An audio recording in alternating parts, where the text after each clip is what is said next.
les competències del règim local i en concret permet un nou àmbit d'actuació, la regió metropolitana. Amb aquest consorci, l'àrea metropolitana pren personalitat jurídica pròpia i tindrà per objectiu treballar per la cooperació entre les tres entitats d'àmbit metropolità, la Mancomunitat de Municipis,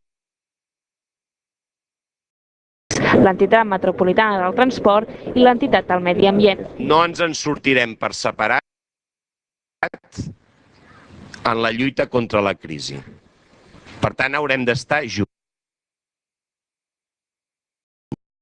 i sumar i presentar-nos al món de manera conjunta i sumar tots els actius que tenim en l'àrea metropolitana.